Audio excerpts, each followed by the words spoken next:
All right, everybody, welcome to Timeout Podcast with Ali and Vince. Um, Today is Palm Sunday for those who are of Christian faith.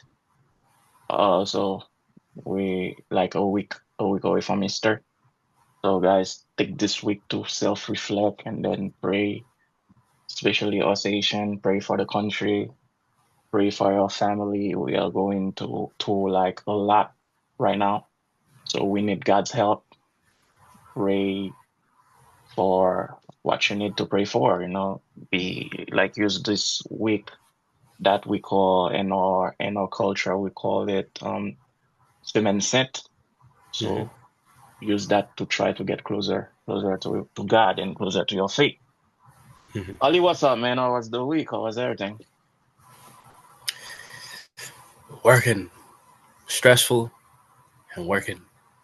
Yeah, That's well, yeah. That's everybody's complaining, man. It's yep. been like that. Done well. Summer's coming, bro. Hopefully you have some I'm not PTO that ready. you can use. Not Uh, ready for it, summer yet? not ready. Not ready. Mm-mm. Why? That summer's not even ready. It snowed. Believe it or not, it snowed Yeah, I heard that. I heard it snowed like yesterday or the day before. the day before, like overnight, and Yeah, I heard it then was snowing upstate in April, and I was like, yo. I mean, we've been getting a lot of rain. Yeah, the weather been really shitty over here, but we did not have any snow. I heard I that haven't put my kid Boston away yet. upstate. Yeah, I heard that.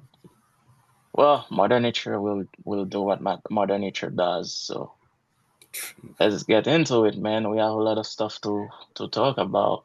So, Also, um, Miami just lost to the Wizards today off a game winner. So forgive me, yo, I people, saw the if your game spirits winner. are Is it, low. is the kid a Wookiee? Yeah. Oh, he's a Wookiee. Okay. Ah, bro, listen, man. At least you end up playing. So, Yeah. Lakers got whooped too, like 30 points, I That think. was intentional. Yeah, it was intentional. At least They y'all wanted to played. lose that. Y'all didn't really care. I mean, I don't think anybody wants to lose, but they did not play any starters. Exactly. It's the Trailblazers. Yo, those Lost to the I'm not Wizards. gonna say or bench, but those guys like those they are terrible, man. I was watching the game and was like, yo, thank God you guys were not the key team for this year. They are really terrible. I Shake feel like Milton. this was a test too. This was like to see what guys that they could play coming into the playoffs. I'm pretty sure Bronny's gonna see some playoff time. Dalton is gonna see some. Although I don't know, lately I've seen that they've been keeping him on the bench longer than usual. The kid that's in the G League, I think number 30, Goodwin is definitely gonna see some playoff time. JJ likes him, but our centers they not. I don't think they are. They suck. Besides Hayes, man, we're in trouble for center position.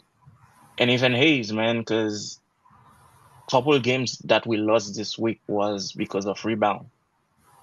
We lost a lot. We lost a lot of rebound battle. But yo, let's get into the program, bro. Well, we studied basketball, so let's get the basketball out of the way. Jokic made history, man, with a triple double season that never happened with a center before. Yeah, yeah, yeah. He's D- like I So said, I don't have a horse in this MVP race, man. I don't know anymore. I don't that's know why I was gonna anymore. ask you, does that boost his claim to the MVP title? It does only because I feel like people don't like Shea Gilgeous Alexander's style of play. There's this weird We, thing yeah. that people have. It's like they hate they call it being a free throw merchant, where you Mm-hmm. go out of your way to get a foul called for you. And that is something that has become a part of Shai Gilgeous-Alexander's play style. And just like James Harden, not as bad as James Harden. I don't think we'll ever see another player be as bad as James Harden. But James because Harden and the Rockets, bro, that was. ladies and gentlemen, James Harden in 2018 had people playing defense against him backwards. They could not use. They put their arms behind their backs and Yeah, they yeah, slid their yeah, feet yeah. That was because that's how bad the refs ridiculous. were during that time. I don't even blame James Harden. The refs during that year were terrible. I'll say it. Until the day I die, I'll say it. NBA refs are terrible, in my opinion. But But whatchamacallit, Shai Gilgeous-Alexander plays a similar style of style of play basketball, that is deceptive, with deceptive, trying to deceive the referees into calling a foul for him so that he could get the easiest points in the game. The free throw. hmm It's literally called the free throw because it's just you and it's given hmm to you. yeah, And that obviously is a big reason why his scoring averages are so gone up. But compared to Jokić, this is a Swiss Army knife center who does everything. Doesn't defend at a high level, but because bro. he's very intelligent, he manipulates the game from the center position with his passing. But He can I mean, shoot I it. have to sorry to cut you off, but I have to disagree with you with the doesn't defend at a high level because the guy is averaging a triple double with rebounding there. Yeah, but Rebound rebound. is part of the defense. But I I don't mean, he view probably it is as not like getting blocks inherently. like Serge Ibaka and Dikembe Mutombo, but Not even that, really. mhm, Like when I say like high defending at a high level, you're not. You don't. As much as I hate Rudy Gobert, the reason he's such a force defensively is because he will make you second guess driving into the paint. His presence on the floor alters what you decide to do offensively. On okay. top of the stats that he can get, like with your blocks and your rebounds and all this other stuff. Yes, rebounding is a part of defense. Is in that's why we have defensive rebounding, and then it ultimately confirms a stop to a possession for another team, so that you could transition to the offense. But hmm I don't view that as compared to how you alter decision making on the court compared to stuff like communicating on defense. Players like Kevin Garnett, Tony Allen, like those, like even a Marcus Smart, using their voice to direct players, their own teammates, to call out opposing teammates' plans, to disrupt, like, even Draymond Green, as much as I don't like the guy. That's, hmm to me, that's more valuable defensively than just the rebounding aspect of it. That's not to say Jokic doesn't defend, but He does, yeah. it's But not I it's see not what you mean. He has more intellect of his in offense than he does in defense. yeah, I'll say like it not even it it's not that he's terrible as a defender, it's just the worst part of his game. Okay, yeah. So, but on the flip side, which is something I don't see people talking a lot about, Shai Gilgeous-Alexander plays defense. Shai hmm Gilgeous-Alexander at his position plays defense. He great at getting deflections. His wingspan is incredibly long, so he's great at getting deflections. And same thing, because of that wingspan, he's got some blocks on some centers, like just hmm rotating because he's not afraid to. He rotates at the right time into the paint. He could get a nice chase down block from behind. Could even go straight up and just be a disruptor. He can get himself a block on anybody. And because of the foul calling and The the free throw the, stuff. the free throw stuff that fans don't like. Fans will never like when a player is flopping to get free throws, when a player is being deceptive to get free throws. It's not the free throws themselves they don't like. It's the fact that you're going out of your way to To get get them. them. That makes it. So, That's why people are disregarding the fact that Shai Gilgeous-Alexander is one of the youngest players in the league, leading one of the youngest teams in the league in you know in, they're an MVP season on arguably the best team in the league, arguably, and going into the playoff position with a good chance to be a contender. As one of the younger teams in the league, who's also great defensively, is also having one of the best seasons of all time, comparable to one of Michael Jordan's greatest years. Just because majority of the fans don't like how deceptive he is in getting free throws, we're disregarding all of that. And then Jokić having the season he's having is making it easier for us to disregard Shea's season. And it's also making it easier for us as fans to say, well, even though Jokic's team isn't winning much, even though he doesn't have the record, man, if Jokic wasn't on that team right now with the way he's playing, they might not even be in the playoffs. Oh, they just fired their head coach. And Mm-hmm. Jokic is the one constant presence on the floor for them. If Jokic isn't there, like it brings up that argument of like Shea's having the better season as quote unquote the most valuable player for his team, but it's Jokic who's the most valuable player for his team. I see what you mean.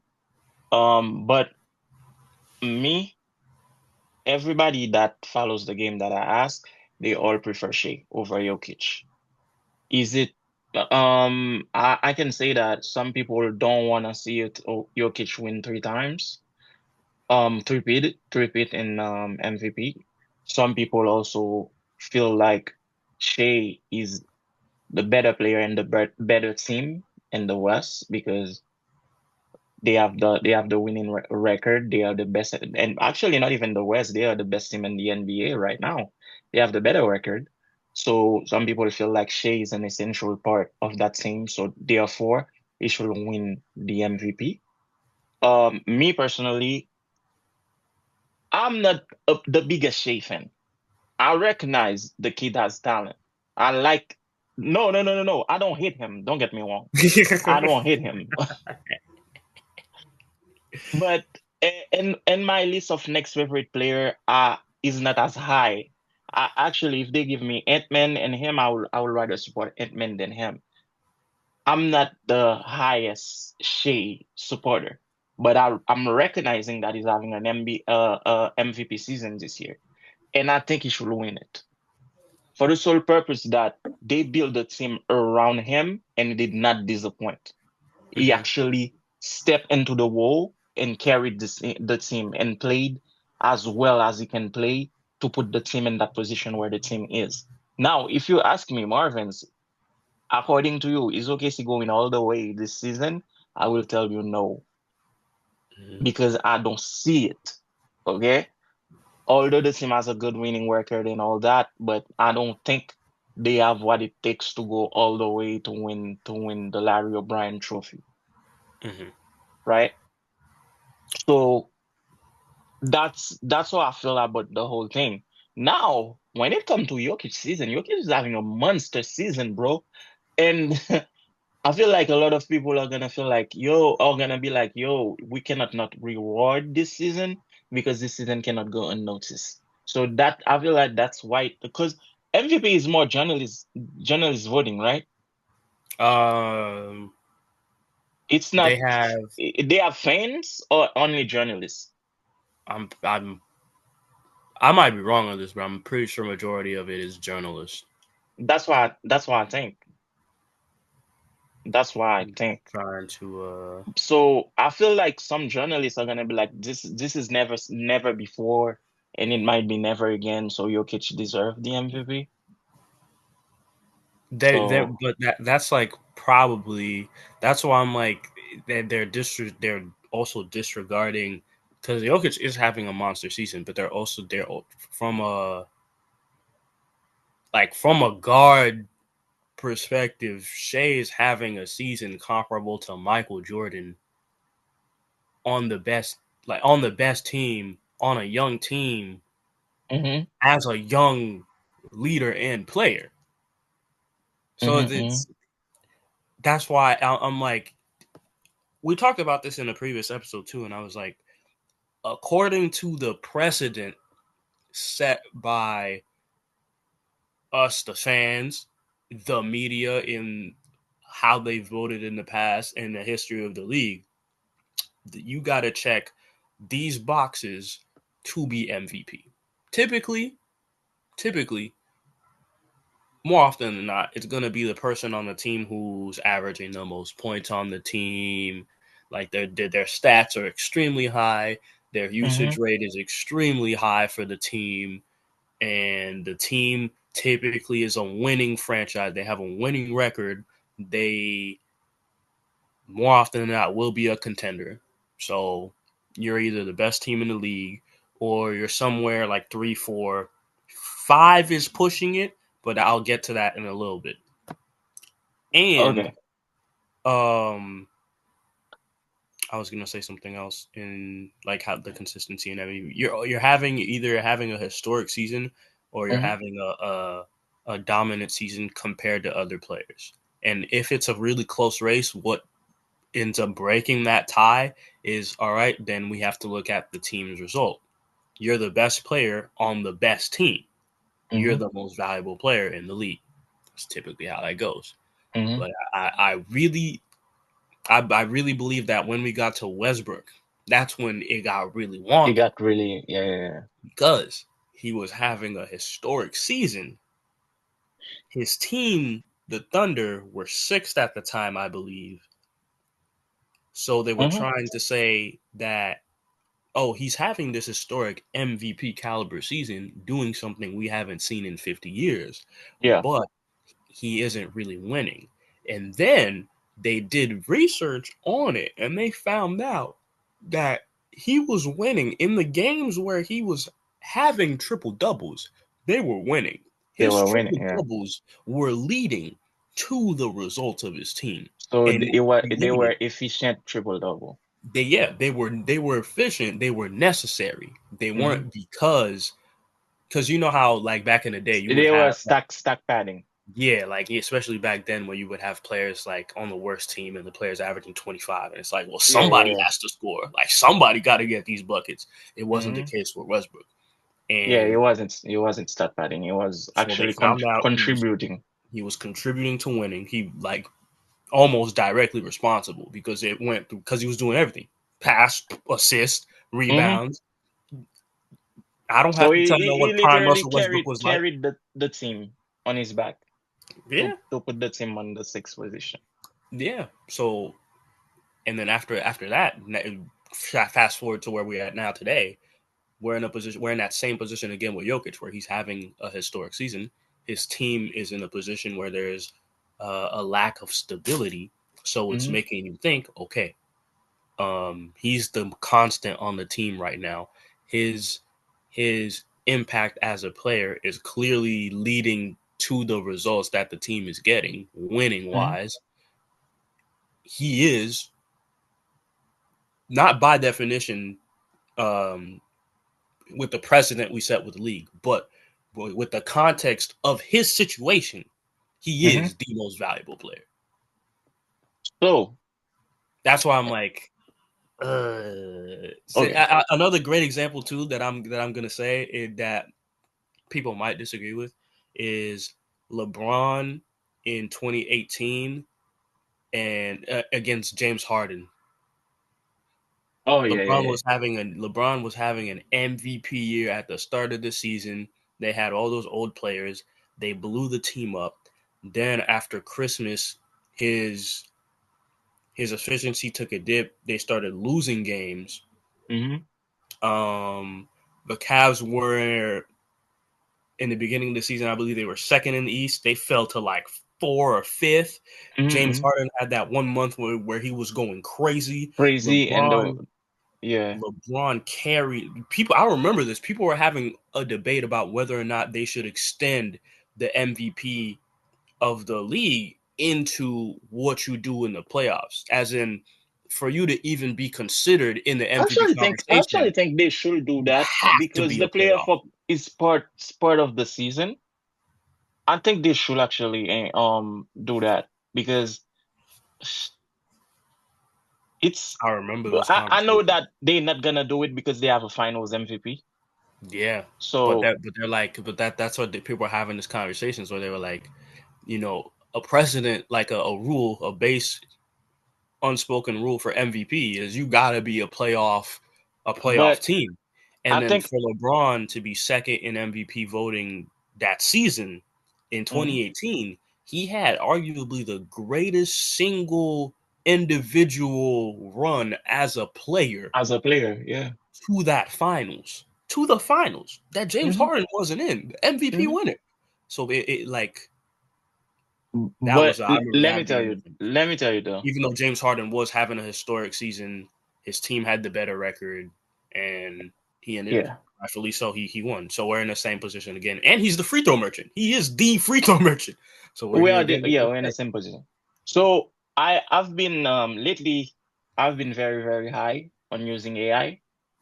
Um, even though my mentors, like the partners that I work with, they don't like it.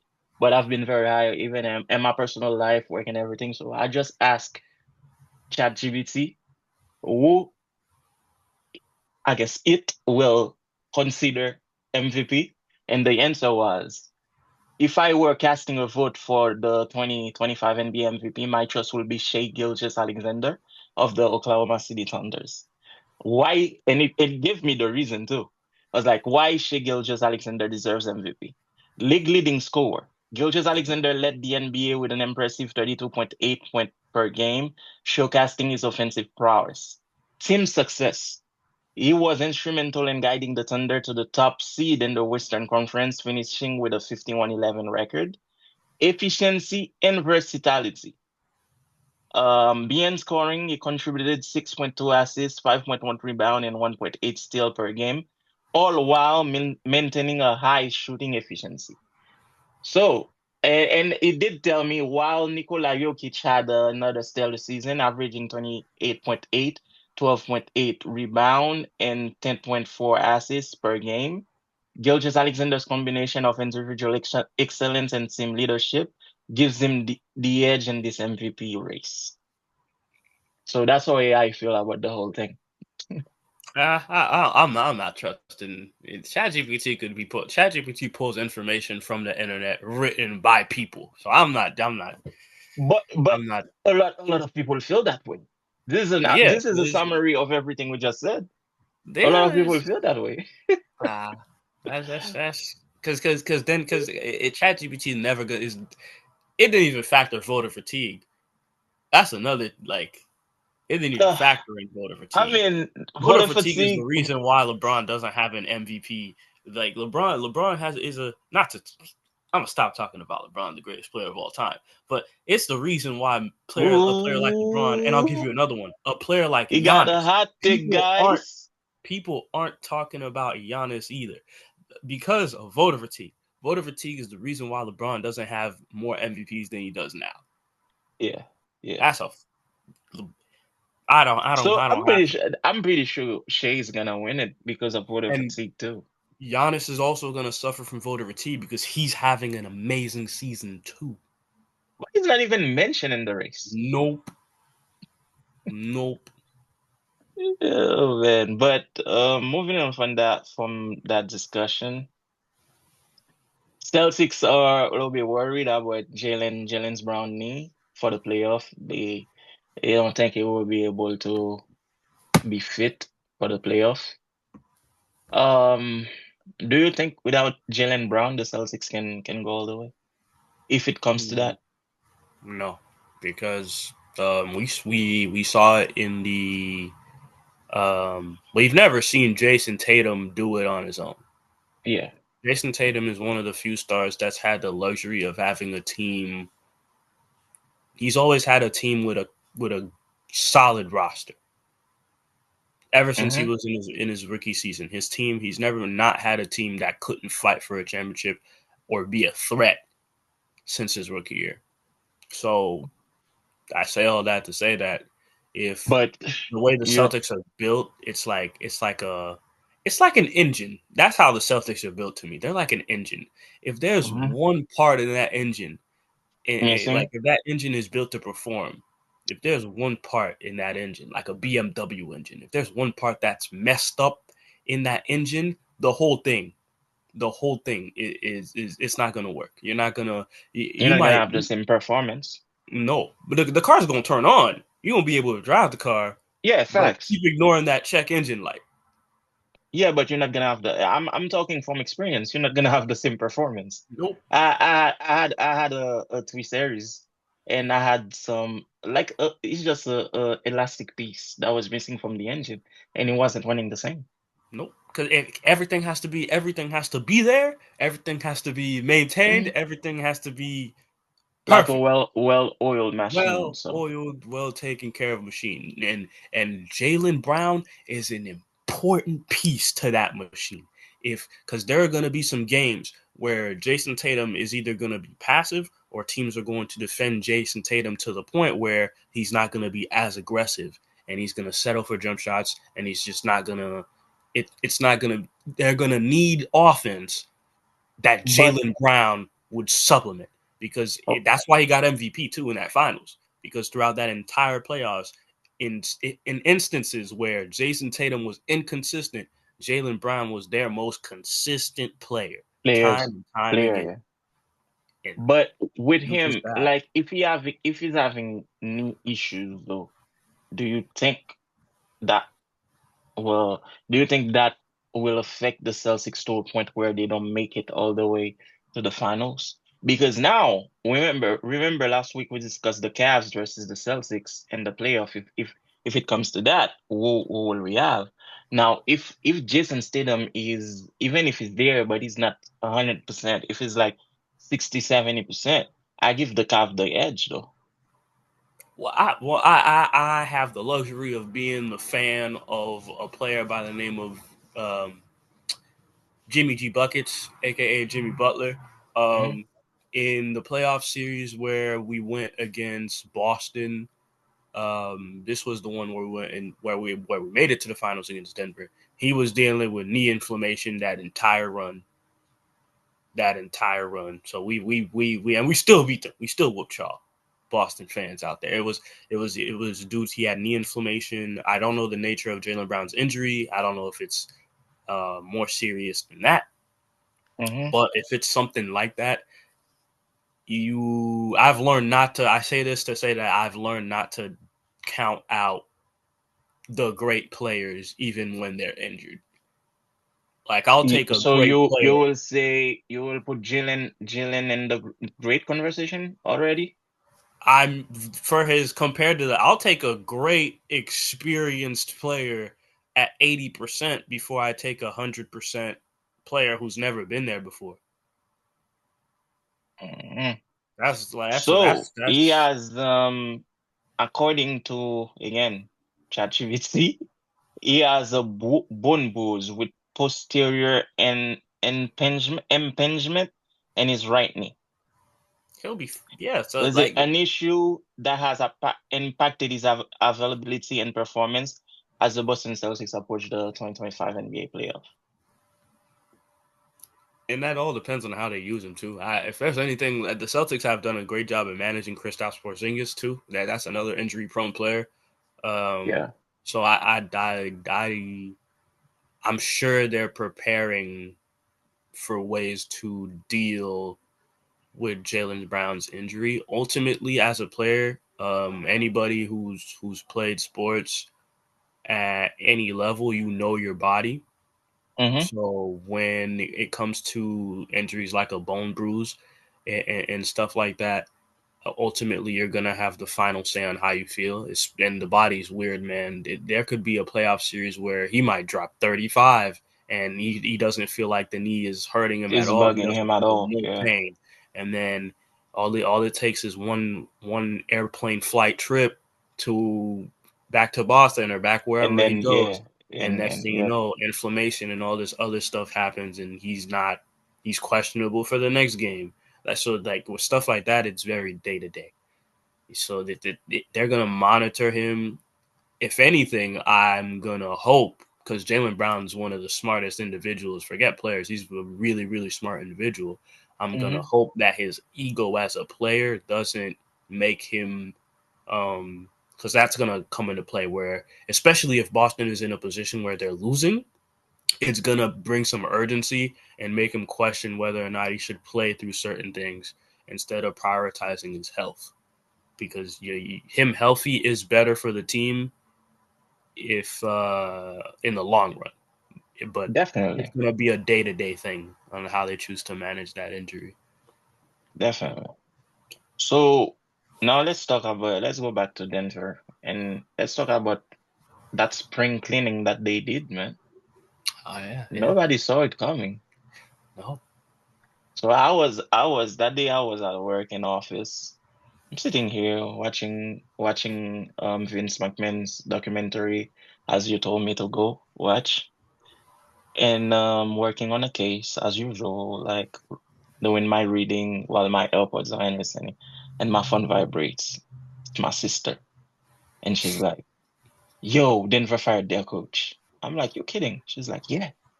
And I go on IG and all the sports pages like, "Oh, they fired their coach. They fired pretty much, I would say, a bunch of the senior staff. Mm-hmm. I think they fired their GM too. I think, yeah, I think that, I don't, did they fire their GM? I think they I fired a remember bunch of seeing, people. I know they fired a bunch of people on the coaching staff in Yeah, yeah, addition they to did Mike that. Malone. But I'm like, why? What's going on there? Like, because we discussed another coach. I think that was which coach got fired at the beginning because we were like, yo, the playoff is happening like in a couple of weeks, and and another team fired their coach. I cannot remember which team that we discussed in the past episode. Mm-hmm. But I'm like, what's going on, man? So they fired um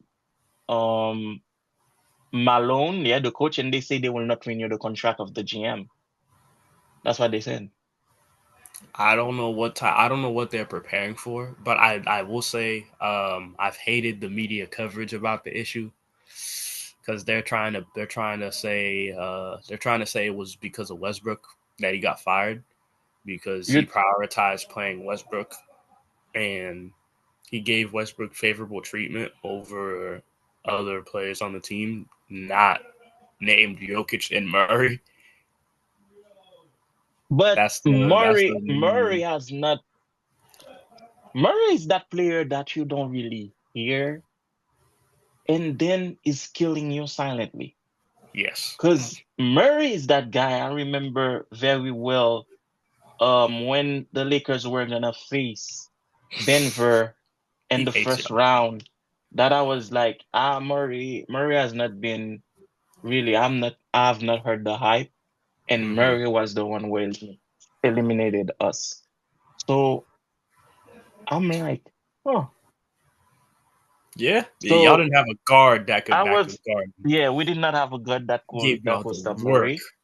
So I'm like, when you mentioned Murray, I was gonna say, Murray, I don't think it's gonna be like a bother for other teams in the playoff. But I remember what he did to my Lakers, so I'm like, you know what?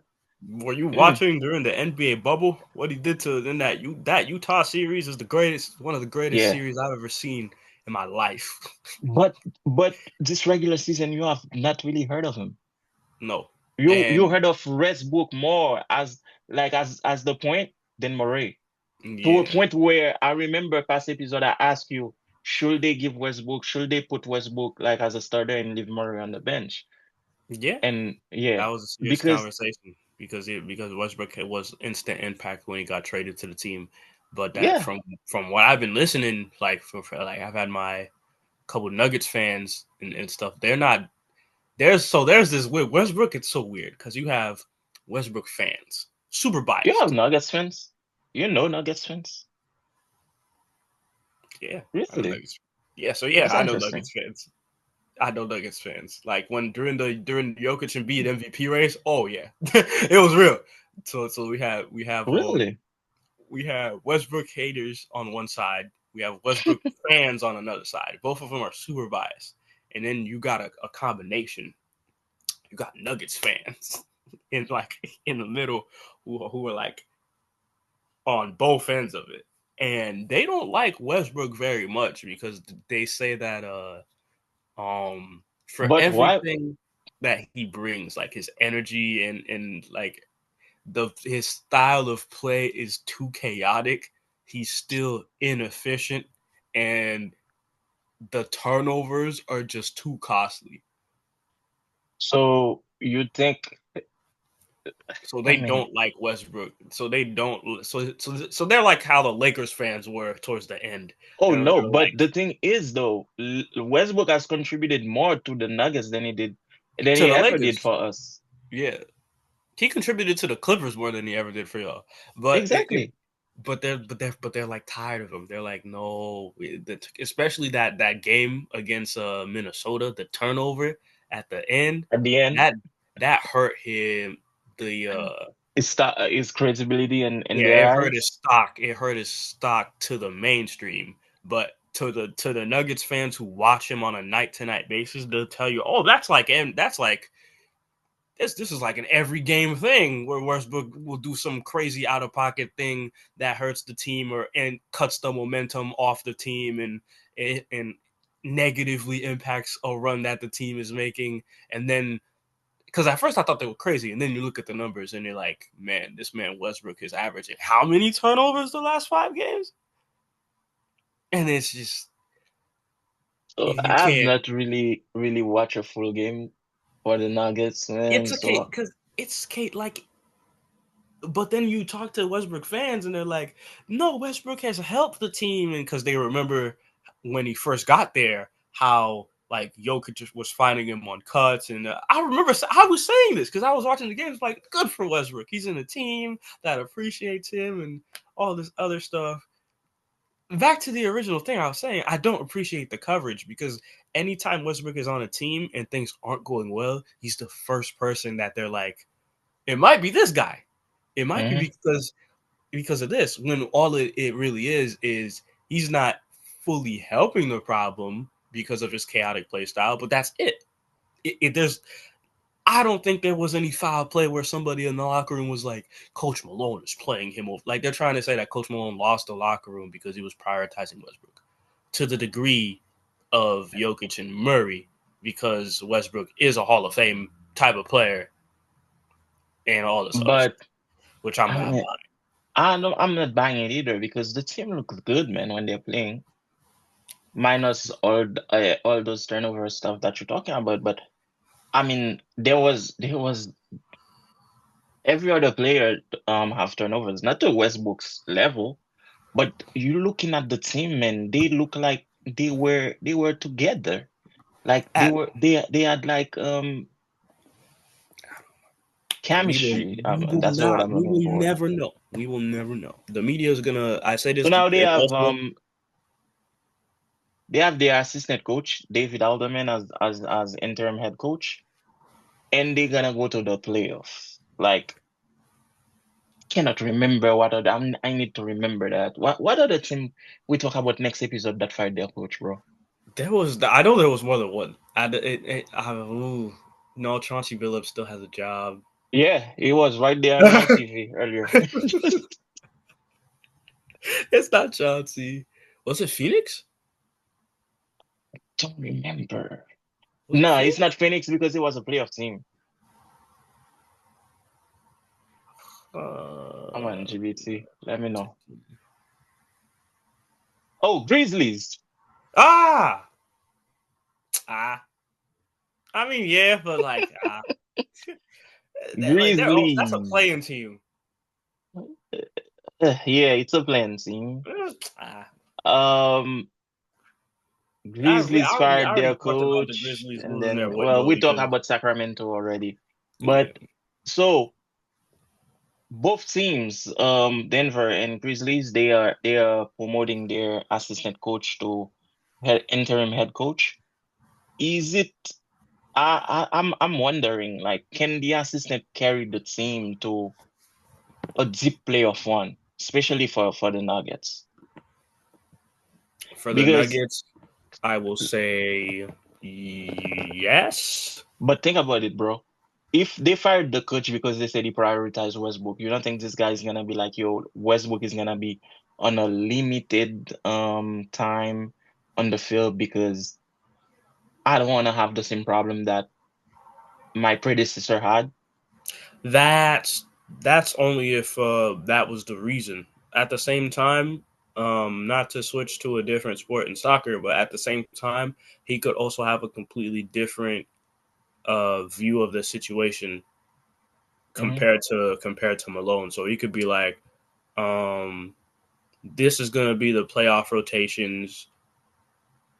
Where he could have Westbrook as a sixth man, or he could be like, no, Westbrook is going to be starting. Westbrook is going to be impacted here, here, and here, and y'all are just gonna have to deal with it because if it ain't broken, don't Don't fix it. fix it. So So he that's could, he why could, I'm like, why they fired the guy? But anyways, and then like sometimes too, it could just be like you just tired of hearing that man voice. It'd be like, you know what I mean? Like you just like you get to a point. It's a long season, 82 games. Y'all not having the best season really. Y'all are playing well, but it's not the same. Like it's not like it wasn't the championship run. And then you look at coach and you're like, yo, he's annoying. His voice is annoying. His the way he gives players special treatments. If he does, is annoying. The way he walks is annoying. Everything about him, and then you just hate coming to work. But then that goes back to like the old heads who are just like, just do your job. Because Paul Pierce went on a rant when he found out that Michael Malone got fired because he is a great coach. He said, hmm, just get out of your feelings. This is a proven coach. This is a proven coach who helps you win a title. It's not like this is this is some scrub of a coach. Whatever yeah, problems you have with how he runs the team, suck it let up. him do his job. Suck it up. Did let him do his job and do yours if you care about winning. And it was just like that there's that aspect of it.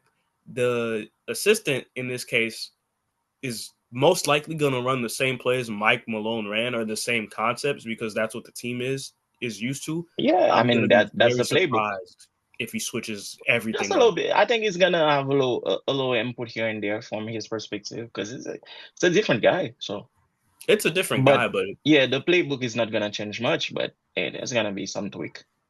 there's going to be some tweaks. But I really, because if you're teaching the team, which if in the perfect world, if it works correctly, Um, they are probably a sleeper team in the postseason because teams just don't know what to do with them because all season teams have been prepping and preparing against Michael Malone schemes.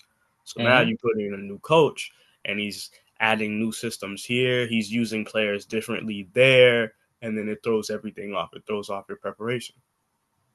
So I feel like Yeah, that could make them sneaky in if everything was perfect, but the NBA playoffs don't work that way.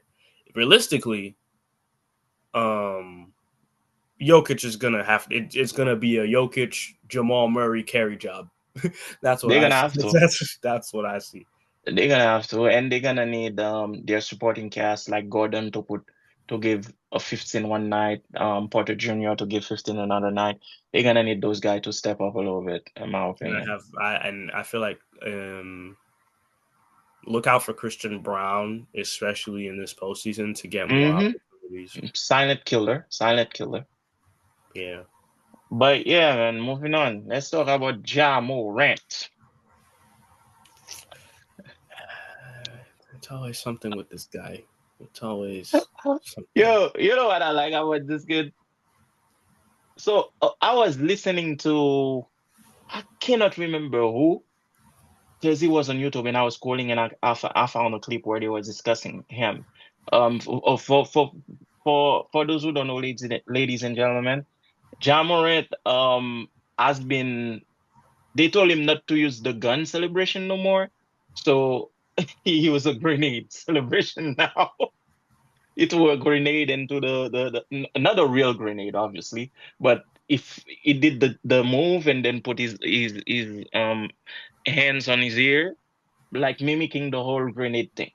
After hitting a three, I think he did, and then he did that celebration. So I was listening to a couple of sports analysts talking, and one of them was like, maybe. just maybe, he actually is gangster, and he cannot help it.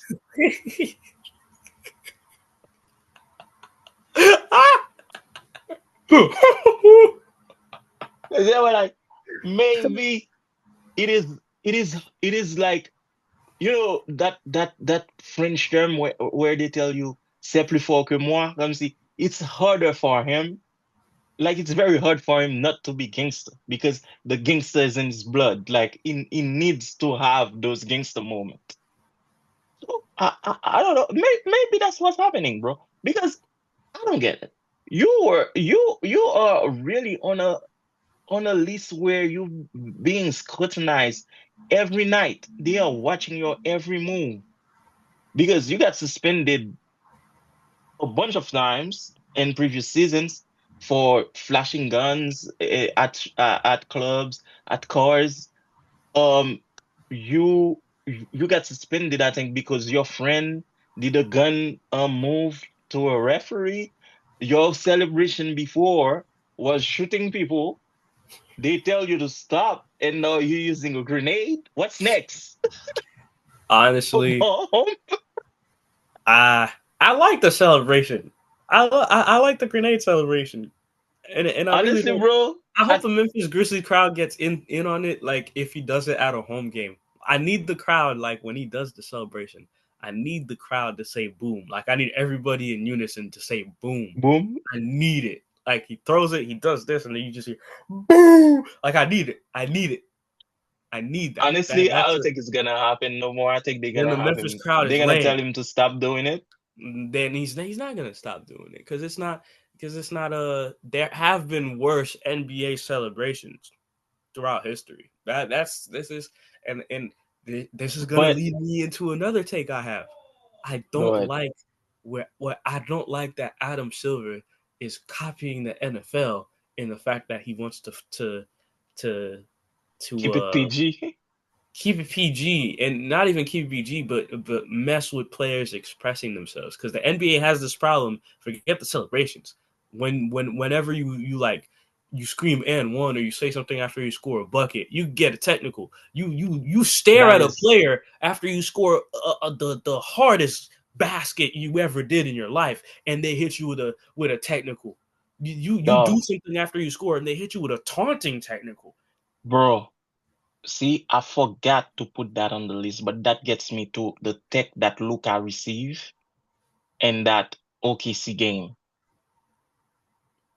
Bro, I was pissed because it wasn't even talking to the ref. No, no, and that and to those celebrations and those players expressing themselves like that is what gave us some of the most memorable moments in the history of the game. Like if if we put today's rules and technical fouls and all this other stuff on the players like back then, we don't get the scene where Reggie Miller does the hand. I'm not gonna do it because it was very disrespectful. Where he does the hand to his neck and he grabs his balls to Spike Lee at New York during a playoff series. You don't get that moment. But Michael isn't Jordan would have gotten a technical for doing the finger wag when he dunked up a Tombo. Like the list goes on. The list the whole goes thing on. is with Ja Morant, the issue with him is the fact that he has that history. People are watching him with a different eye. Imagine it was an Ant-Man celebration, the whole grenade, or even a Luka celebration. People would have loved it. The simple fact that it is Ja Morant with his history, his prior history, people are more like, you know, the celebration is actually cool. It is nice. But the history of the player that made the celebration doesn't help his case. So that's why I feel like Adam Silver might ban it. And it shouldn't matter because we had Prime Westbrook during doing the cock pistol cowboy celebration whenever he hit a three because he sucked at hitting them. We LeBron did it when he was in Cleveland. Like it's a celebration, man. Yeah, but Like we had Danny Green's brother literally had the cheat code for infinite ammo tattooed on his arm, and he would point to like we're not. It's not like if we're already and that leans into the conversation about a decrease in viewership. If you're gonna try to police the player to this degree, it's only gonna hurt you in the long run. They tried it with Allen Iverson, and it didn't work because Allen Iverson still ended up influencing a whole culture of people. Mhm. We've seen this movie before. They still find you. They still find you for another celebration. Do you know what the big ball celebration is? That was Braun. Braun did that, and then he got fined, I But do you think. know who like started it? No, I didn't know. I don't know who's that. I saw it with Braun when he There did was a it. player. There was a player. A real OG in the game because he's been on a lot of different coaching staffs, and he was Hmm. a really like vet in the league. His name was Sam Cassell. That Oh was yeah, his I know who celebration. Castle is. Yeah, that was his celebration from when he was playing. So Braun Oh did it, got really? fined. What's his face? So Jimmy so Butler did back it, in he the got day when he fined. did it, Huh? when Castle did it, Castle did not get fined. I don't know if he did. I don't know. I don't know if he got fined or not. I know he made it. He made it Popular. Okay. popular. So it was Mm. so you need you like I don't like when a league. So I'm gonna tell you this though. You have OGs. You have a lot of OGs that are commentating on things happening in the game that makes the game softer. Example, clear example. Isaiah Thomas telling that LeBron should get fined for shooting without a shirt on, I for don't know. like warming up shirtless. That was the most confused. I was so confused listening to the. He was like, when I was a coach and when I was a GM, you would never be allowed to walk in like this because we are professionals.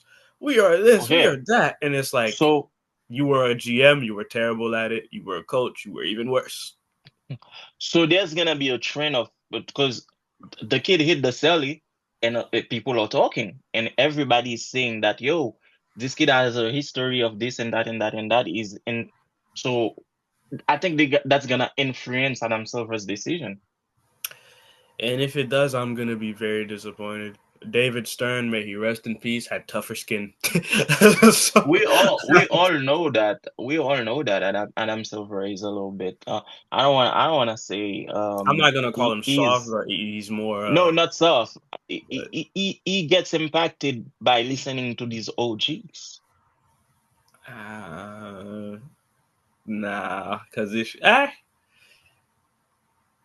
how I'm not gonna go that far. But he does. He like He does questionable. He has questionable decision that he took, but I feel like it's because he's listening to those guys talking, and nowadays everybody has a way to voice their displeasure about something that happened in the game. Because again, I don't see what's the issue is if I'm warming up without a shirt. What's the big deal? it's not a big deal. There was nobody in LeBron like players come to the arena hours before the game to get shots up. Dude, There's nobody there except for camera and the people who work there. Braun Doesn't is a matter. guy that get flack for any little thing that he Everything does. He got flack for eating a bowl of food on the while sitting on a sideline, bench and he wasn't playing. and street clothes. He wasn't playing.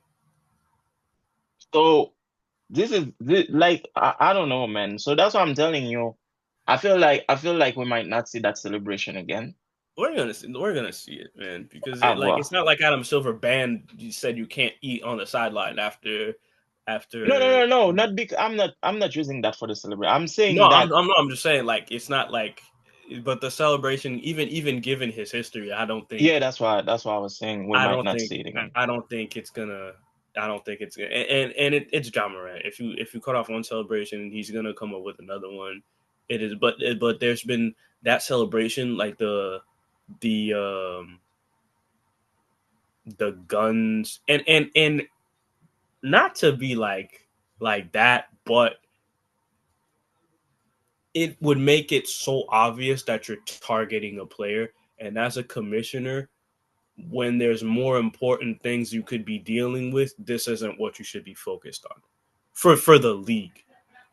There's no way with everything going on in the league right now where we're talking about issues with viewership, when we're talking about NBA not being on TNT anymore after these playoffs, when we're Mm-hmm. talking about, you know, this discomfort, this displeasure with the refs, the league possibly needing an expansion team because you guys haven't been handling young talent and just talent in general properly, where we have too much talent going to the G League. Yeah. And then there's like how you guys have handled the G League as a whole, where there is talent there and they can never move up to. There's so many different things that could be addressed, that focusing on one player specifically, doing a celebration and trying to police that player is, it's not going to move anything forward for the NBA at all. It's not going to fix the All-Star game. It's not going to fix all the other things that people. All the other issues that are It's going on not in going to the do NBA right now. anything. You're literally moving sideways because, oh, this player has a history of flashing guns on Instagram Live that aren't his. Okay. Yeah. Okay. And I understand we're in an era now where players have to be more conscious about how they present themselves because of the brand. Yeah. But at the same time, the NBA doesn't have a sponsor for Trojan because Anthony Edwards has 5 different baby mamas. We don't talk about that. But you want to make Anthony Edwards face of the league. You want to make Anthony Edwards face of the league against his will. Yeah. But the league, Man you're did not say going to the give the NBA league a doesn't have a Trojan. sponsor for Trojan. There's no sponsor for Trojan. There's no divorce court sponsor. There's no like there's no nothing. But now because Ja Morant is doing a pistol celebration because he's shooting the ball. He's shooting the ball. We want to ban the celebration.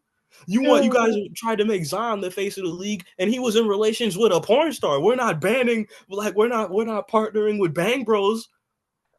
Like it's like, what are you? It like not to rant, but it's just like, what are your priorities? If you Man, want to listen. make the league PG, it will never happen. This is the same league in the 80s. I know the old heads who watch the pod are going to appreciate this. In the 80s, they were doing coke in the locker room. Yeah. Yeah. Don't talk to me about image.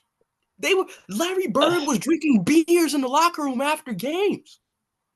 Michael Jordan came into the locker room and they were drinking, had girls in the locker room, they had beers. David Stern undid that damage, and you want to know what they did in the locker room? In the early 2000s, oh, we had chains in the locker room. We had this in the locker room. We had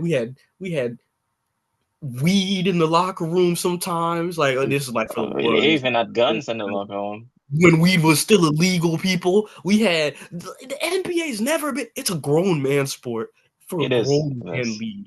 It would you anytime you try to police the players' form of expression, it will never go good for you because part of Yeah. that attraction to the game, part of the reason why there's so much spectacle, part of the reason why the game has given us so many moments is because players have been allowed to express themselves however they want. One of my favorite moments of all time is Carmelo Anthony standing outside of the tunnel to go fight Kevin Garnett in front of the bus because he said I'm not gonna repeat what he said, but he said some foul stuff on the court, Mm-hmm, mm-hmm. and Carmelo Anthony didn't appreciate it. Now imagine if he got fined for that, something that's between the two players. He got fined for that. It's like Or even when I think Chris Paul led a team to a tunnel to go fight another team.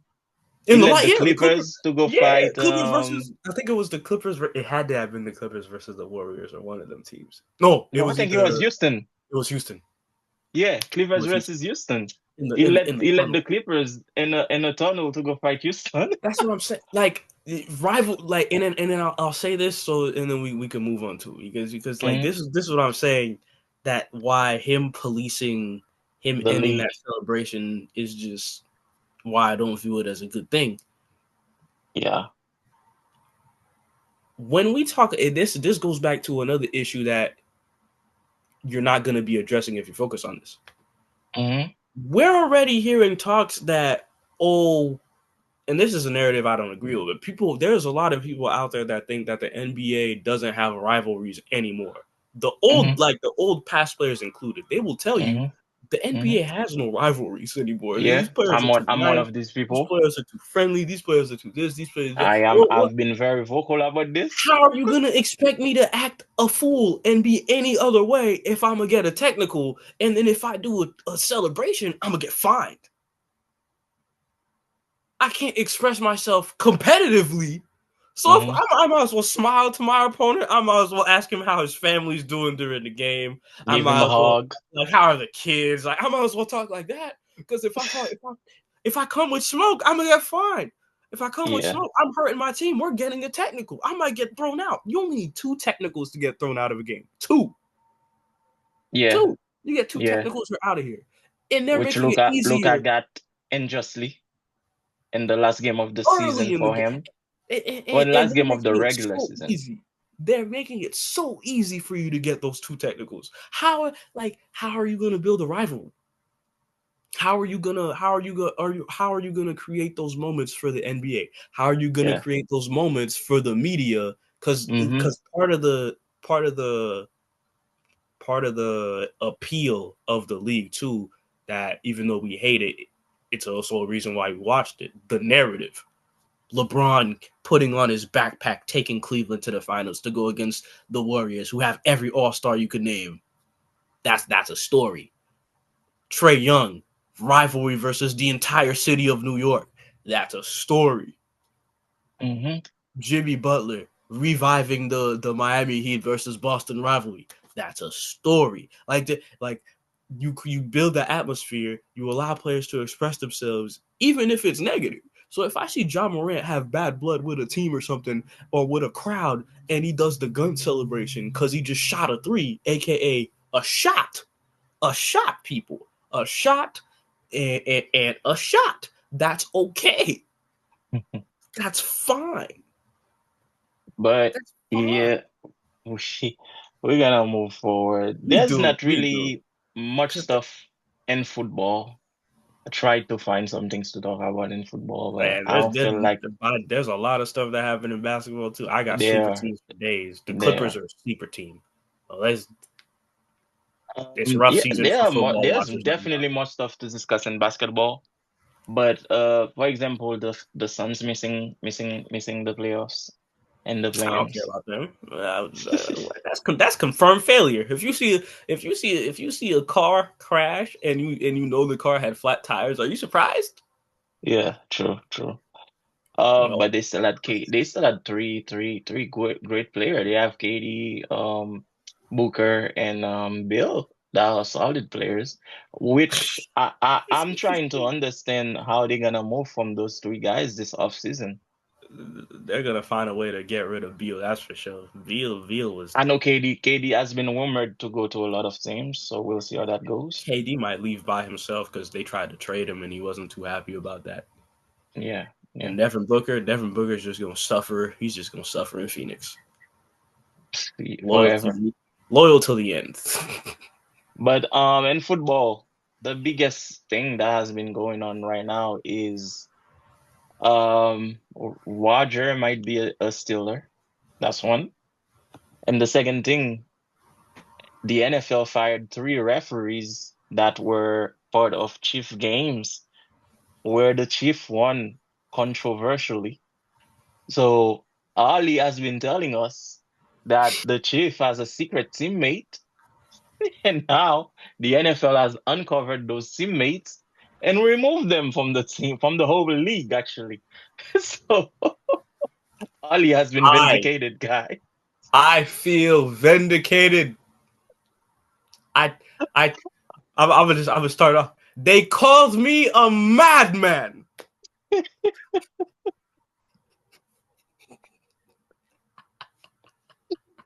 Oh, man. So They yeah, called me crazy people. You see, so if so you don't guys, have Guys, The best teammate on your team, you're not winning. winning.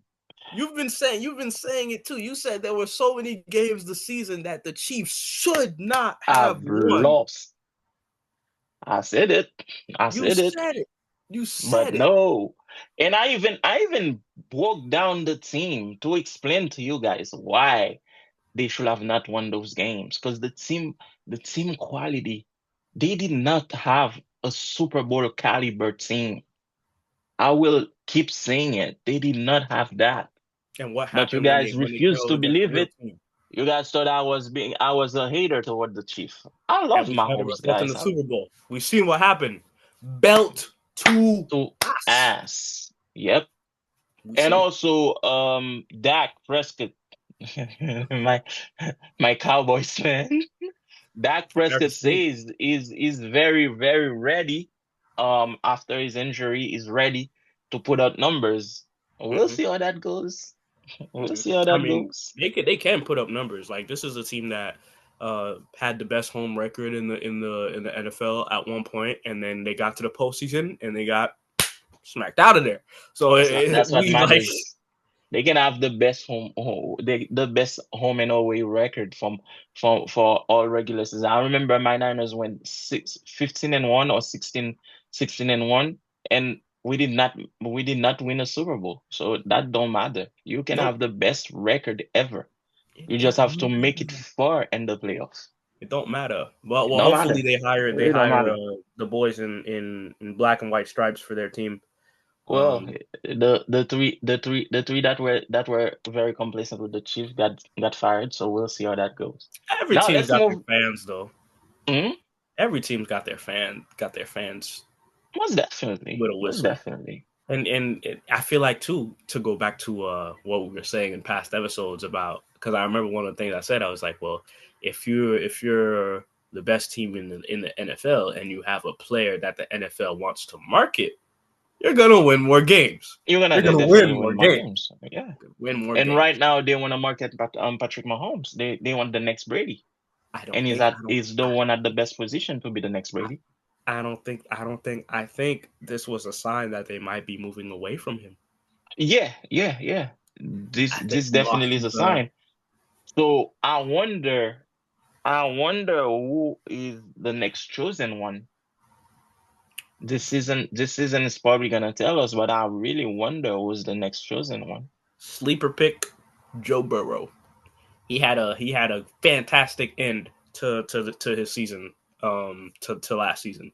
He was on a roll last season. They And are, I don't and they, that team was such a weird team the way their season went because you have a triple crown you have a triple crown winner on the team, a quarterback who was coming back from injury and when he came back was putting up MVP numbers and then Mhm.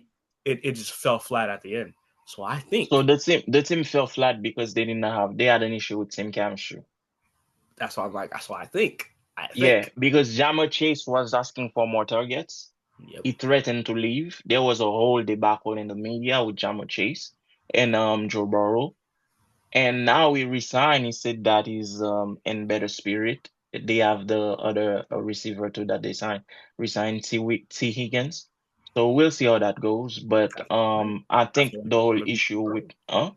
I feel like it's the gonna be Joe Burrow that they choose because of everything you're listing. he has the demeanor to be the face. He has the character Mm, and I he got has the talent. I also think too they could carry on that thing where they like they choose a Super Bowl MVP and a Super Bowl winner. They could easily go with Jalen I and hope make Jalen.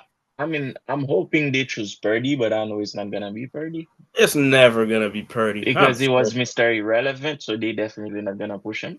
if he won, they would have to push him because of the story, like you Hmm. said. But I feel like they're gonna go with Jalen. Oh, what am I saying? Josh Allen.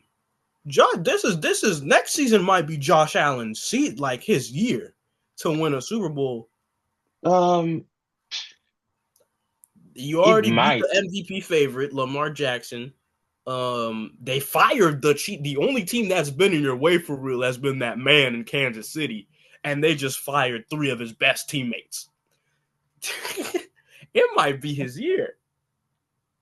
We'll see, man. It might, but I don't That's know. I another don't one. know if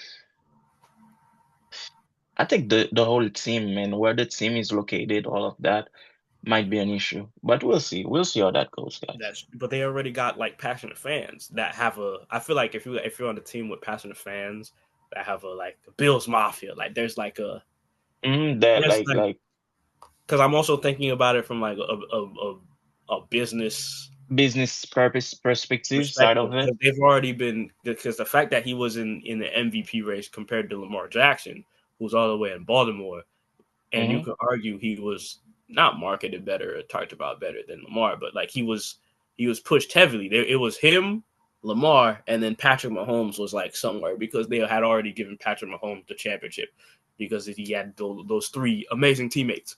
So looking at the way things are shaping up, those teammates are gone. You've already hmm shown that you could beat Lamar Jackson with less talent surrounding you. Yep, yep. So if y'all meet in the postseason, realistically, the only person who's outperformed you in the postseason has been Patrick Mahomes And when he y'all had have help. when y'all have matched up against each other. And again, he had those 3 fabulous teammates. I really hope they find another job somewhere out there. And then, I mean, after him, Jalen Hurts, Joe Burrow, it's really I don't think they there's wanna. another one I I don't think they missed. wanna push Herbert. I don't think so. I don't think they wanna I push wasn't Herbert. gonna say him. The only way they would push Herbert is if they couldn't they couldn't ignore him. So if he out of nowhere has like this crazy, if he takes They a might go crazy Lamar. leap, hmm? They might go Lamar. I don't Lamar think is overdue for Super Bowl. he's overdue for a Super Bowl. But I feel like the people themselves have already checked. Like if they start pushing Lamar as the face of the league, people aren't gonna be on board because they already weren't on board. If you get what I'm saying, They can convince people. because he already Because had a story. I'm watching, I'm thinking about it. The way you're thinking about it from a business perspective, I'm thinking about it from a team perspective, like the team build up and everything. Lamar doesn't miss a lot to win, man. It's only because of those 3 guys that were with the Chiefs. And But himself. huh? He's got the whole I gotta prove that I'm not a running back thing that he's Yeah, but doing. he did last season. He put up good numbers as a passing quarterback. And then what happened? He tried to But double down in the playoffs. 'Cause, like he can pass, that's fine. But he did though. I'm not But gonna him blame as a Lamar for runner, that loss. I'm gonna blame Mark Andrews. If I had to blame somebody, I'm gonna blame Mark Andrews. He's the one that underperformed. Lamar did his part. nah, he had so many moments in that game where there was a sizable amount of space for him to take advantage of his running ability, and he didn't because he chose to be a passer. When even though you can pass, everybody, and I mean But if I'm everybody, passing, I mean, if I pass a tight end or a receiver the ball and you drop it while you're alone, is that really my fault because I did not want it? yes, because if you had the Dog, option you to were run it, wide open. but if you had the And option, wanting it, I have to go past a defensive line and other cornerbacks and defensive backs. You were wide open, and your job is to catch the ball. hey, do you want this isn't Ben Roethlisberger running the ball. This is Lamar Jackson. This isn't Like Tom man, Brady. This isn't Tom Brady running the ball. This is Lamar Jackson. so what I'm trying to say, bro, it was the less difficult option. Although it's Lamar Jackson, although it's Derrick Henry, they chose to go with the less difficult option because dude was wide open, and you just had butterfingers. I can't. You want to know what stops Butterfingers 100%? Run into that ball, run the ball, and that entire game, they would just Lamar, throw it if you want to. Matter of fact, you've been a thrower the entire season. We think you're gonna throw it. You've already won the mental game. They respect you as a thrower of the football. Run. But listen, Run. the reason why I'm saying they might go Lamar, those other guys that we said, because remember, he has to be a player-coach dynamic. Brady had Bill, and then when he went to Tampa, he had that guy, Bruce Arian. Big Red. So I'm what is his name? Pat has Coach Reed. Mm-hmm. So Lamar had somebody that's cemented his name in the NFL as a great coach, John Harbaugh, and he resigned for an extended year. Bills, I don't even know the coach, the name of the Bills coach, and I'm very into football. I don't know the Bengals coach either. So but John that could Harbaugh also be a part of the story. Well, that might be part of it. But so far, all we've seen is player coach dynamic. It's like, oh, Bill took Brady under his wing and made Brady he molded Brady into that great QB that he is. Andy Reid came and took Pat Mahomes and did that. When Brady left to go to Tampa, Bruce Arians took Brady under his wing and made the team. So there's always been that dynamic. So maybe they're gonna go away from it. I hate that dynamic so much. That's my NFL hot take. That dynamic is a sham. It's fake. It's phony because Pete Carroll exists. Anyway, Pete Carroll exists, and he had Russell Wilson that he made he told him to throw it when he had beast mode on his roster. He was at the 1 yard line. He had beef with beast mode. Throw it. He had beef with beast mode, so that's what happened. But anyways, man, let's move on into soccer. BS. I'm not buying that Coach BS, y'all. He has me sounding like a hater today, people. Yo, I see the mental switch. No, even from the get-go, you started with, there's as much as I don't like this player and as much as I don't like this player. That's how you started. That's the mental switch. See, guys, I'm a good Marvins today. Yeah, he's a bad Ollie. Yeah. But anyway, soccer, man. Soccer. First thing we're gonna talk about soccer is that the U.S. midfielder Weston McKennie, he might miss the World Cup, and that's gonna be a big hit for the U.S. if he does miss the World Cup, because he's a very, very key important player in that midfield. He's one of the U.S. player that plays for Juventus, and he has been named in an investigation by Italian lawmakers for gambling. What? Mm-hmm. Italian lawmakers in an Italian soccer league found someone guilty of gambling? He has not been found guilty yet. They are investigating him. No. Yeah. They never gamble. What? No. What? They are investigating him for gambling. Him and 12 other players. 12 players in the Serie A in the league, actually. What? So, again, if he does if they find him guilty, he won't be able to participate in the World Cup. Man, those Italian teams have never participated in any match fixing ever. So, yes, they've been trying to stop gambling in FIFA lately. They've really been trying. What? But FIFA? I don't know if they can accomplish. I don't even know, bro. I don't even know what to say in that thing, man. The only thing I can say is I really hope he's found not guilty, because that would be a major loss for the U.S. national team. That's all I can say. I swear, I don't even. My citizenship after I say this. I'm a hater today. Screw it. I'm a hater today. I'm not. I have never rooted for the U.S. national men's soccer team in soccer. I will never root for the U.S. men's national team in soccer. I actually wait for them a couple of times because I saw the idea. I saw the potential behind the youth in that team. So I actually was rooting for them against a couple of teams. I definitely would for them against Canada. I don't even root for So Canada. yeah, I root for Mexico. although Canada, their attacker is Asian. He's of Asian descent. Jonathan David is That's a why I don't Haitian root for defense. Canada. I don't root for Canada. I don't root for France. I'm gonna sound like such a. I'm gonna sound like such a hater today, y'all. I'm gonna take my mental back soon. Okay. Next thing is the FIFA's president Gianni Infantino.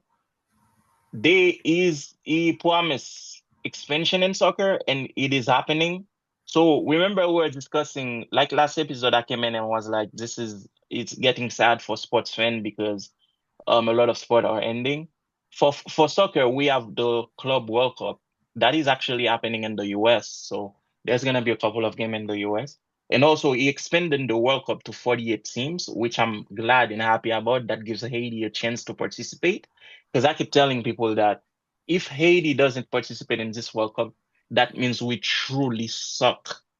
Because those three major teams that usually knock us out, US, Canada, and Mexico, they are already qualified because the World Cup is happening here. So we only gotta beat those Trinidad and Tobago, Jamaica, Honduras, like those teams to secure a spot. But we have been doing pretty well. I hope that we continue to do it.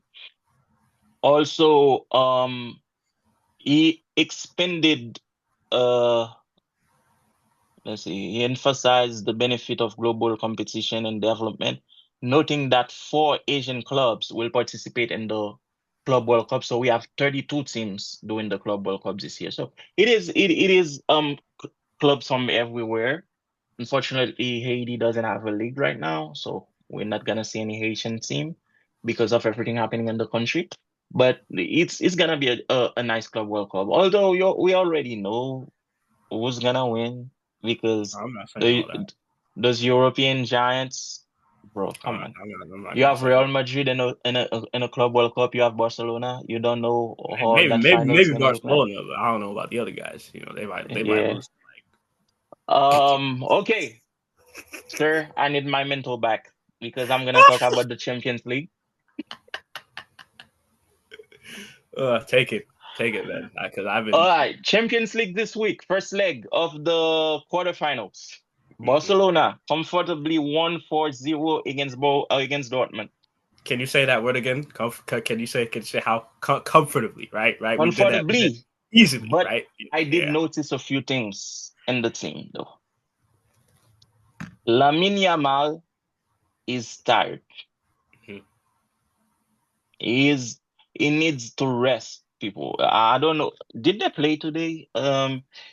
I'm hoping if they played today that the coach was able to give them rest. The Mhm. reason why, although they were okay, winning that game, they look good. But if you're a soccer fan, you can see he's not going back as much as he usually does, and he's more like playing a little bit.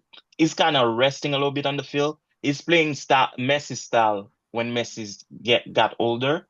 Rafinha looks to be a little bit tired too. Um, they played yesterday actually. They won 1-0 against Leganes, and that was an on goal. So there's a couple of players that are tired, and as we get deeper in the season, we already know that it's harder for those players for because this is not the same situation as Paris that is already champion at home that can rest all their players. Because if Barcelona wins, well, not if they already won 4-0, so they have like one leg in the semis. So if they win, they might face either Paris or Milan. I think they're facing Paris.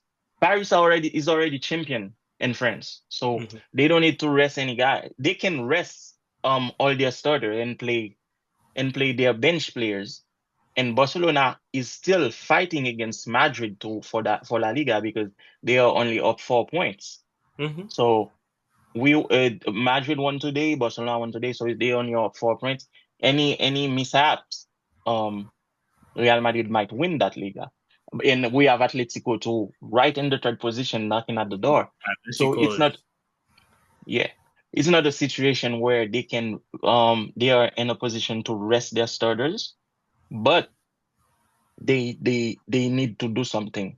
They need to tweak it. I remember they had that player, Ansu Fati, that was a very good player, and he came up against Dortmund and played well. I think they can give Lamine Yamal a rest by playing Fati a little bit more. Paris won 3-0 against Aston Villa. I was hoping for more of a showdown because Aston Villa is a very, very good team.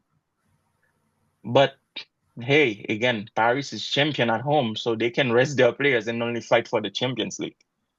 And it makes me feel some type of way because I'm thinking Paris is in a position where they might win a Champions League before Mbappe. And if that happens, they're gonna say that Mbappe was the problem. So, Oh yeah, yeah, and they're gonna be but very happy. They're gonna be yeah, like, definitely. Um, Inter won 2-1 against Bayern. So it's not already set in stone. Bayern might come back and win at home, mhm. but it's still competitive. Now, my team, Real Madrid, lost 3-0 against Arsenal. And now I gotta come on this podcast and talk shit about a coach that I admire, a coach that I respect, that is Carlos Ancelotti. Give him grace. Give him grace. Um, Talk good about him. Say some nice no, things. no, no, no, no. I cannot do that. I cannot talk good about him when the reason that we lost is because of him. Because you're gonna play. Remember, couple episodes ago, I was talking about Brazil, and I said that we were talking about formation, and I said if we play with two cams, we might have issues against faster teams, because those teams are not gonna have problems playing on the wings. Mhm. Guys, again, I'm not a coach. My career is in law. Everything that I do here is purely from a fan eye view. It's not because I studied sport. I played sports, and I played soccer in middle school, but I was never good at it. I play a lot of FIFA, so I know something about formation, but I'm not a coach. Ancelotti knows better. Ancelotti is actually a professional. They call him Professor Ancelotti. So he knows what he's doing. But when you're playing against Arsenal, that is a very fast-paced team, and you start the game with Modric, that's nearing 40. That is he's not the same guy he used to be. It's extremely slow. And you start Alaba on the left wing as a left back. What's the issue with Fran Garcia? Fran Garcia is a young, energetic player. What's the issue with him? Like, you starting the team, you putting the team at a very, very slow pace. And you starting against Arsenal. Arsenal is playing 4-3-3 with two defensive midfielder that are Rice and Odegaard. And they have Partey in the midfield as well that can defend. They have Miguel Merino. They put him as a nine, but he's not a nine. He's a midfielder. He's a false nine. So even if he's on the field as a nine, he's still playing. He still can come back and defend. You see what I mean? Mhm. So technically, Arsenal picked a 4-3-3, but they playing 4-4-2 because the two attacker that they had were Martinelli and Saka. Saka and Martinelli are two wingers. So their wing is already packed. And you have Alaba that's coming from an injury that is slow. That is on the older side. That is a little bit slower too. You have him as a right back. So he's gonna have a bad game, bro. Like the Creole says, li wal pa son mauvais moment when Saka, like this young energetic player, is running with him. It's gonna be it's like you go into war. Those guys have like tanks, M50s, AK-47s, and you're coming with like a 38 pistol. So it's gonna be rough to see. Now, for our viewers who know about soccer but don't fully know about soccer, can you expand on the formation side of things in explaining why they had ended up faking the 4-3-3? So they added a fake in the 4-3-3 because they don't have a pure nine. Mm-hmm. And They have what is they explain? I want you to elaborate like that for because okay, we a pure discuss nine a is lot a of sports. So like yeah, elaborate on the a pure nine is like what an attacker is, like a guy that stands in the box of the yes. opposing team Mm-hmm. that can score. Yep. So Arsenal for the longest has not have that. They've been playing midfielders at that position. The last pure nine they had was Gabriel Jesus from Brazil that Mm-hmm. they took from Manchester City, but he did not perform at the level they expected, so they got rid of him and they Mm-hmm. brought in Kai Havertz, which Mm-hmm. is another midfielder that they converted in a false nine. So Mm-hmm. those guys can score, but they are not pure attackers. So pure attackers for the fans that I can mention, if we have Asian friends, Zukens Nazon is a pure attacker. Um, in the US, I will say Josue Alcidol. Mm-hmm. This guy was a pure attacker. Back in the days, if you recall, you can say Filippo Inzaghi, you can say Ronaldo, although Ronaldo used to come back. Like, I'm not talking about Cristiano, I'm talking about the The Brazilian. Brazilian Ronaldo, Yeah, yeah. those guys were nine. Like the guy who play, I'm not even gonna say who plays with the number nine because sometimes they tweak numbers. But usually the guy you see with the number nine or number seven sometimes is the guy that is in the box Mm-hmm. waiting for the ball to score. Benzema was a pure nine. So Arsenal for the longest doesn't have a nine. They don't have a nine. So when they play Miguel Merino he was raised, he was trained for the longest of his career. He has been a midfielder, but he can play as a false nine. So he's playing out of position, but on the field sometimes he comes back to help defend. That's what I'm saying. Mm-hmm.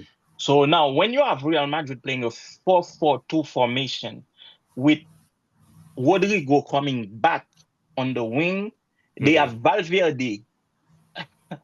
Valverde was a midfielder. They put him as a right back. He has been playing that in La Liga because our right backs were injured. But on the bench we have Lucas Vazquez. So Ancelotti chose to leave his pure right back Lucas Vazquez on the bench. He started Valverde as a right back, where he could have put Valverde in the midfield, a young, energetic player that can bother Miguel Merino and other attackers. Start Lucas Vazquez, so Lucas Vazquez can play. And Lucas Vazquez is very good on the attack too. On the other side, when we look at the left back, we have Alaba, who has been playing as a central defender for the past 5 years. He put him as a left back, and he's coming back from injury, so he's out of form. Mm-hmm. You see what I mean? So, and he left the kid that I mentioned earlier, um, Fran Garcia. He left Fran Garcia on the bench, who is a literally left back and a young, energetic left back. You see what I mean? So you started a team that you don't know that is older against a young team that can win. And when they defend, they are very compact because that nine is coming back to defend. Mm-hmm. Because it's not that Real Madrid did not attack. They attacked, but they could not find the goal because the team was defending very well. And two of those goals that Real Madrid took came from free kicks that Declan Rice put in the goal. Like nice, beautiful free kick, bro. Beautiful free kicks. And if Thibaut Courtois wasn't playing, Thibaut Courtois, for those who don't know, is Real Madrid's goalkeeper. If he wasn't playing at a high level, Real Madrid would have taken at least 7 goals. That's how much Arsenal was in outwork. So I have to blame Ancelotti for that because and you put Camavinga that got a red card. Camavinga has not been playing, although he scored the goal today for us to win the match. He has not been playing. his highest form. It's like the team that Ancelotti came with.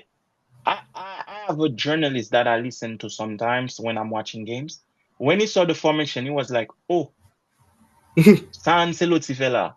Like it did not make sense for a lot of people. Mm-hmm. So now I've seen Real Madrid posting that if there's somebody that can do the miracle, it's them because they've been doing that in the past 4 years. Yes, they have been doing that, but guys, it's not gonna be easy. I have to be realistic. It's not gonna be easy. It is possible with the right players, but it's not gonna be easy. And we're gonna play at home. So we were playing at Arsenal. We were playing in London. So on Wednesday we're gonna be at home. Mm-hmm. But that comeback, I'm not saying it's impossible, it's purely impossible, but it's not gonna be easy. And for it to happen, we really gotta put the right players on their right position, and the team has to play as a team. Because when you have three players in the front that are three guys doing, it's like, yo, Vinicius has the ball. He's gonna force an extra dribble that he did not need to force. He could have passed it to Mbappe, but he wants to prove himself. Mbappe, same thing. Rodrigo, same thing. Although Rodrigo has been the best player for us so far, but sometimes he does play trying to prove that, yo, I'm part of that conversation too. So you see, all of that. I've seen the player come out and say, "Now we're gonna go home and we're gonna play our heart out." I really today though, Ancelotti wasn't coaching the team, so his son, I think he got suspended for an accumulation of yellows. So his son was the one who was coaching the team, and late in the first half, Mbappe took a red card for a very, very disgusting foul that he made on a player. He tried to break the kid's leg, man. That was really disgusting. That was disgusting. Like everybody watching the game was why it was very necessary. And he did coach the team to victory by making the right changes, because I was watching the game. He made the right changes at the right time, and late in the second half the other team got a red card too, but they only won the game 1-0 with a score from Camavinga. But he did preserve a lot of players. Like Vinicius did not start the game, and when Vinicius got in, he removed Rodrigo. Mm-hmm. Bellingham did not start either. Mm-hmm. Mbappe got a red card early in the first half, so he got some time to rest. So they tried to rest the team for Wednesday. And Wednesday, I'm really intrigued about the lineup, because the lineup will tell me what's gonna happen. So Mm-hmm. I know they're not gonna put out the lineup until like 30 minutes before the game, but I'm really intrigued about how Ancelotti is gonna approach this game. But again, Real Madrid fans like me, it's really not gonna be easy for us to get that win. So I have a question for you then. When in deciding to play a left back that's coming back from injury, because we talk a lot about being in shape, being in form, and then there's also like game shape. There is Hmm. nothing to all athletes out there, to anybody who's played a sport. I don't care how much cardio work you do, how much work in the gym you do. There is nothing that will ever prepare you for game shape, actually Hmm. playing the game and going through those motions. I understand why he played him, but I don't understand why he played him at left back. Is it because So is nobody it like is does. it more defend? Is it a more demanding? Is it more So demanding physically? Like, was it an attempt for him to get in game shape faster? Was I it don't in think an so. attempt to just arrest his younger players for more quote unquote important games so they can make that miracle come back? Like, what do you? I don't think there's anything more important than the Champions League right now, especially when you're at home 4 points away from the leader of the table. It's not like you're like Arsenal. Arsenal don't care. Arsenal already lost the league. Like Liverpool is winning the table by 13 points against That's Arsenal. over. So they don't care. Yeah. They don't care. So they, even though they're saying they still in it, and they might make a comeback. It's only 4 games. So if Juventus go in a 4 games like slump where they lost, they might make a comeback, but they know that the Champions League right now is their priority, and Arsenal has not been competing for Champions League for the longest time. See what I mean? So they're gonna put their all in that Champions League. So when you're Ancelotti and you're thinking you put Alaba in that position, I think you put Alaba for. I think the only reason I can imagine, I don't know, I'm not in his head, but the only reason I can imagine that he put Alaba is what you call experience, like this level of competition experience. Now, if you want to put Alaba and you put him as his right position, which is center back, and you put That's what I mean. Asensio on the bench, Yeah. that's fine with me. You start with Fran Garcia because Fran Garcia played today and he played so good. I'm like, bro, why? And I honestly, bro, I really hope that it start with Juan Garcia because the kid can play. He's young. He still have some things to acquire to perfect his craft. But uh as far as costly mistakes, if you can give Asensio, who's a player from Real Madrid B that you promoted when all your center back got injured, if you can give him a start in the Champions League, why not Juan Garcia? I find it Not, interesting because it goes back to the conversation we had about coaches already having their guys. yes, yes. And I'm not trashing Asensio. Asensio is playing at a high level, but in a game like this, you need younger guys that can counterattack their younger guys. Because Arsenal is a young team. And Real Madrid right now, we are not in form. Not, and even when we have all our players, the fact that the front three is not a united front, although some games they look like they can be united, but most of the games, everybody want to prove themselves. And Ancelotti right now is just letting kids do what kids do. It's not like it's telling them, okay, I need you guys to make that extra pass. I need you to take that. It's like, go do you, enjoy, have fun. Because remember what I said last week, Ancelotti is already out, bro. If he goes on a winning season, he's happy. If it's a losing season, so be it. He's already out. I don't want to not a coach of his stature though. I can't buy that because like it's not like us leaving a job and putting in our 2 weeks and saying we don't care. This is still an all-time coach at the end of the day. So It is an I all-time don't see coach. him sabotaging the team, Oh, no, no, especially no, if no, no. this. I'm not And saying maybe he's sabotage sabotaging is the not the team. right word, but like So to what you're not trying to say care. you saying that me saying it does not care is it's reaching. Like yeah, because it's like if your son is getting chances to coach the team and is doing well, why would you put your son? And I don't want to sound like you know who, but I'm saying like why it doesn't make sense to me to not care about the result, especially if it's a coach of your stature, if it's a But coach of think your. about it though. His son, they are talking about next coaches. His son has not been mentioned, and I was kind of hoping that they will give the team to his son because he's been there for so long and he knows the team. The player respects him. They are talking about bringing in either Zabi Alonso or the guy from that used to play for us and is coaching Real Madrid C, or Beloa. They are talking about other coaches. They are talking about Zidane, but they are not talking about Davide Ancelotti. Ah. So you're saying then you're not reaching. You're saying he doesn't now he has no reason to care. No, I'm not saying he has no reason to care because he still wants to go out on a winning season. But Yeah. this is a coach who's leaving and is being targeted by a national team. I can say the national team that has the most trophies in World Cup for to come coach them. So it's like if he leaves today, he has another job lined up if he wants it. Yeah, so okay. So I see what you're trying to say. Then he has nothing to lose, but I still feel like that's Exactly. him not having nothing to lose doesn't mean he shouldn't care what the result is. I hope that they You can know, do they can because me if I'm gonna tell you this though.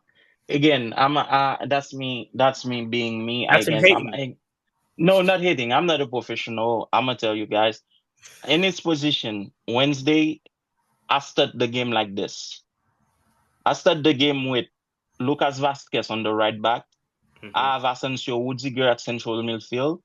Mm-hmm. Fran Garcia on the left. Mm-hmm. And then central defense, and then Fran Garcia on the left. Midfield, I start Valverde, Tchouameni, and Mm-hmm. I have Bellingham as a 10 in front of Valverde and Tchouameni. On the left, I have Vinicius, Mbappe central, and then what do we go on the right? I started fully young, and then let them do what they do. Zinedine Zidane came out and say if Real Madrid scores in the first 20 minutes of the home game, it is over for Arsenal. I don't think so. They have a 3-0 lead. They have a 3-0 lead. And they could not find the goal. And Real Madrid could not find the goal in London. I'm And not gonna put anything Arsenal past. is not gonna come to play too. Arsenal is not gonna come to just lay down and get that pounding. Yay. Pause. But yeah, totally. Yep. They're Yep. gonna fight back. Yep. Yep. So yeah, this is where it's at, bro. Well, the word that just means we're in for a fantastic game. Oh yes, In Wednesday which I'm in office. Wednesday I'm I in will be office, but rooting my heavily iPad for will be Arsenal. with me to watch that game. I will be rooting heavily for Arsenal. Um, We already know, man. as But a Barcelona fan, the we already wider know it's Real Madrid. the higher the mountain for Real Madrid to climb, the You better. don't want that Clasico final. We understand. Look, look. You're scared. Do I We care about understand. my entertainment or do I care about the It's win? okay, Ali. We understand. Why We would I be understand, sir. scared when I have the better team? Better team? A team that's tired? We understand. And we still won. Yo, I was Did watching we not? something. Yes, you won, but who you playing? You're playing Dortmund. Okay. I want to see you against PSG or Inter. I need to pull the table, man. I need to know who you're gonna play next because I know for a fact the other We team you're got a gonna play fan, next. people. Uh, I know the team you're gonna play next is not gonna be bracket. It's the bracket. I need to look at the Come bracket on, dog. because man, listen, the other team you play next is not gonna be easy for you if you don't rest. If you don't rest. Fanatique à Eugène. Oh, you're getting Inter or Bayern. I hope you get Bayern. I want to see that. I want to see Flick against his old team. Although Bayern, I don't respect Bayern because the guy who's coaching right now is making a lot of mistakes, and they have a lot of injured players. But I really hope you play Bayern. We're not gonna lose, so it doesn't really And matter. if we can actually win that game, we're gonna play Paris. There's a So part of me that does like a part of me does want the classical final, but then another part of me is just like it's okay. Listen, bury Barcelona Real Madrid in the dirt. Barcelona fans never want to play Real Madrid. Real Madrid fans never want to play Barcelona. Me, I always want to play Barcelona. I want that Clasico. I want that smoke. It's like Brazil. I always want to play Argentina. I want that smoke. Mm-hmm. Well, hopefully you get your wish, but you can't keep No, losing to I'm Arsenal. already facing you at, You at the can't. end of this month. If I can You can't. have 3 Clasico finals, bro, my season will be great. You don't want 3 L's though. That'd be bad. I'm not gonna get 3 L's. Maybe two. Maybe two. The Champions League is my championship though. You know that. If you know what? For all the fans of the podcast that call me hater, when Brazil got eliminated in the World Cup, I was rooting for Argentina because again, I was for I was for America's football. Mm-hmm. If Real Madrid gets eliminated, I will be supporting Paris.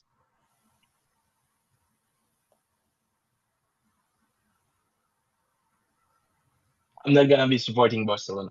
I will be supporting Paris. I know I don't blame you, but Paris? I don't blame you though. No, there's a reason why. Actually, never mind. Now that I think about it, I will be for Barcelona. My guy, I need him to win the Ballon d'Or. I need Rafinha to win the Ballon d'Or. Thank you. So I will be supporting Barcelona. I just Thank you. remembered Rafinha's in there. Thank you. Yeah, for Rafinha. For Rafinha. For Rafinha, guys. Sorry, I just remembered Rafinha is in the hunt for the Ballon d'Or. I will be supporting Rafinha. For Rafi. Okay? For Rafinha. For Rafi. Yes. But if I'm still in the hunt, I don't care about no Do what damn you Ballon want. d'Or. If you're still in the hunt, do what you want, man. Do what you want. Yeah, but that's where we're gonna end the podcast, guys. It's been a minute. Thanks. So Lots to talk about. Tell us down below if you approve of Vince's new lineup for Real Madrid's next match. Put down your own lineups below if you think you could come up with something better. To my Real Madrid fans who are suffering currently, how do you feel about all the recent changes that are happening? Also, do you really care that an Italian soccer league is investigating Italian teams and players for gambling? They all gamble. it is illegal, sir. It is illegal, sir. Does it really matter? Is it just, like, to me it doesn't matter. You guys saw me. I was very sarcastic when he told the dudes. Because to me it's just like laughing, rolling. Because it's the Italian soccer. Juventus has gotten in trouble for gambling before. They've been getting in trouble for gambling ever since they were like back in the day. Them, Colombia, these European countries gamble. They gamble. This is like somebody's losing their house on a game right now, and he works for the league. We might not know the person. Somebody's losing. Yo, Ali wants all the smoke tonight, guys. I don't know what's going on, sir. Today is Palm Sunday, Ali. What's going on with you? And I watched Miami let a rookie hit a second shot for a game winner. But yeah, he wants all the smoke. First of all, my dude was like, "Yo, the league doesn't have purge as a sponsor." I mean, we might if we're gonna ban celebrations and we want Anthony Edwards to become face of the league. I mean, why not? Oh my god! Why not? He wants all the smoke, man. He's having. Anyway. Yes, tell us below, like all comment what you like, what you don't like. You know what I'm saying? What are you looking forward to for our football fans? Is your team making the right moves in the off season? Have you already given up on next season? Do you draft wise? What do you feel like your team should be doing? All this other thing. Basketball. The playoffs is upon us for basketball. Be prepared to see the worst of my mental health, people, because Miami's in the play-in, and if we make the playoffs, it's only going to get downhill from here. So if you have a favorite team in the playoffs or play-in, comment down below what team it is. Comment down what team you want to see win. And as always, we appreciate you for sticking with us this long. You know what I'm saying? We are steadily growing. We are steadily, consistently posting, and we appreciate all of our fans and all of our listeners out there. Keep rocking with us. We will see you. All right, guys. You already know. We'll see you soon. Next week. Ali, I'll talk to you this week. Yes, we have business to take care of. So yes, we do. Everybody else, have a good swim and sink. Keep praying for Madrid. We need that. All right? Yes. I won't be a hater next week, guys. Peace out.